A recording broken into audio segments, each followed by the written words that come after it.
Il fera beau également demain à Ouistreham où tout est prêt pour accueillir les cérémonies du 8 mai. Le président de la République est attendu vers 11h30 avec ses invités pour la commémoration de la victoire de 1945. C'est la première fois que la cérémonie nationale est ainsi délocalisée. Le chef de l'État a choisi Ouistreham pour rendre hommage aux forces françaises libres à travers l'action des 177 hommes du commando Kiefer. Ces fusiliers marins furent les seuls Français à participer au débarquement allié.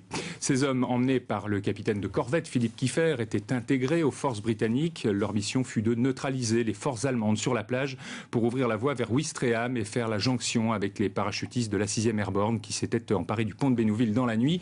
On va en parler dans un instant avec notre invité et ses copains, tous anciens du commando. Mais d'abord, retour sur l'histoire avec Mathieu Bellingen.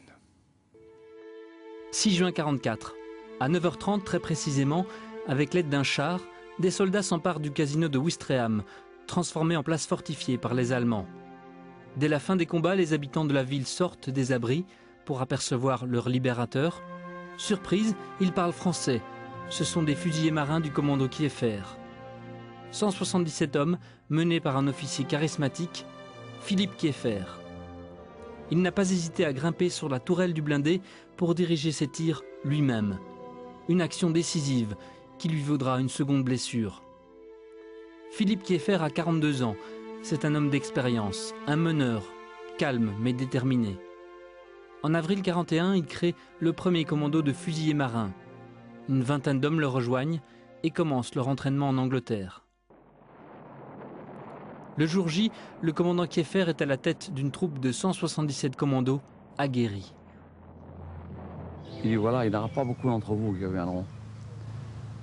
Celui qui ne veut pas partir, il peut sortir des rangs, je n'en voudrais pas. Personne n'est sorti des rangs, nous sommes tous restés, tous solidaires. Il débarque à Sword Beach, à côté de Ouistreham. Kiefer atteint son objectif dans la matinée, au prix de lourdes pertes. 10 hommes sont morts, 35 sont blessés. Les noms des 177 bérets verts du commando Kiefer sont gravés sur cette flamme d'acier, inaugurée à Ouistreham pour le 40e anniversaire du débarquement. Il aura fallu attendre ce moment pour qu'on puisse se souvenir. Ce jour de juin 1944, des Français ont donné leur vie pour libérer leur patrie. Et nous retrouvons tout de suite en direct de Ouistreham Léon Gauthier, qui est l'un des 21 vétérans du commando Kiefer, encore en vie, d'ailleurs avec plusieurs de ses amis. Bonsoir messieurs, et merci d'être avec nous en direct de Ouistreham. Vous serez demain à la cérémonie, Léon Gauthier. Comment vous recevez cet hommage qui est fait à votre commando? C'est un grand hommage cette fois-ci, même s'il y en a eu d'autres. Oui, c'est exact, c'est un grand hommage, principalement ceux qui ne sont plus. Et puis nous serons que 6. Il y a beaucoup d'absents parce que beaucoup souffrent de leurs séquelles ou de maladies. Mais ils seront avec nous dans notre pensée et je le ferai savoir au président de la République. Alors, il y a quelques amis, en tout cas vous êtes 3 là sur les 6, l'un à côté de l'autre. C'est vrai que vous vous réunissez souvent, Léon, entre vous, encore aujourd'hui. Quand vous discutez entre vous, qu'est-ce qui revient en premier sur cette matinée du 6 juin 1944 ?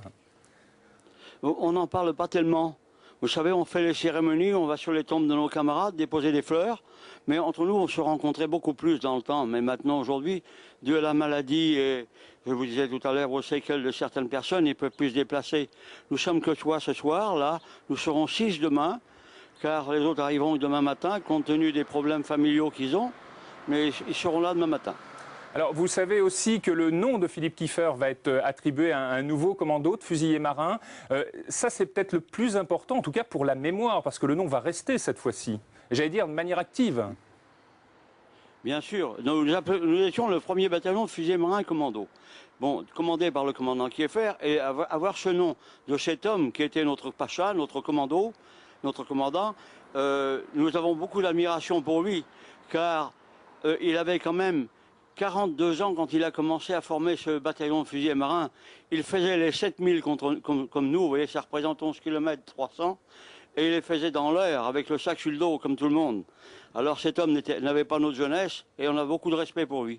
Alors, Léon, à côté de vous, il y a 2 de vos camarades. J'aimerais, d'un mot, oui, si vous voulez bien me servir de porte-micro, pardonnez-moi, savoir comment ils ressentent cet hommage de demain. Hubert, comment tu reçois cet hommage? Formidablement, et nous sommes heureux, nous sommes une famille pour les quelques-uns qui restons, nous sommes absolument tous de la même... on pense tous la même chose, quoi. Et toi, Jean? Je remercie de se rappeler de notre souvenir de ce qu'on a fait, et surtout pour nos copains qui ne sont plus là. Alors, ce qui est, Voilà, bon, oui, ce qui est important aussi, Léon Gauthier, c'est que cette mémoire, vous continuez, vous, à la faire vivre, et notamment au musée, près de chez vous. En quoi, à 85 ans aujourd'hui, hein, c'est pas faire offense que dire votre âge, vous éprouvez le besoin de continuer à perpétuer cette mémoire? Ben, vous savez, je reçois beaucoup de jeunes des écoles. Ils ont besoin de savoir ce qui s'est passé. Vous savez, bon, il faut leur dire d'une part que la guerre, c'est la misère, et alors qu'ils soient très vigilants dans leur vie. Et ça, c'est un message permanent pour que ça n'existe plus jamais? Exactement. Bon, avec l'Europe, j'espère que ça n'existera pas. Ça existe ailleurs pour le moment. Nous en sommes très chagrinés, car la guerre, nous savons ce que c'est. Et alors, cet hommage qui vient, je dis souvent que les hommages ont été tardifs pour vous. Par exemple, le général de Gaulle ne vous a pas physiquement rendu hommage. Est-ce que c'est quelque chose que vous pouvez regretter? Oui, mais enfin, il faut revenir un peu en arrière. Vous savez, le général de Gaulle a repris la France où il fallait faire un amalgame. Je ne ferai pas l'histoire, je n'ai ni cité les personnes, mais il fallait faire un... Bien sûr, c'est un amalgame qu'il fallait qu'il refasse en France, et c'était c'était primordial qu'il le fasse. Très bien. Écoutez, en tout cas, messieurs, je vous remercie beaucoup et je vous souhaite une excellente cérémonie demain sur la plage de Ouistreham. Merci beaucoup, messieurs. Eh bien, bonsoir.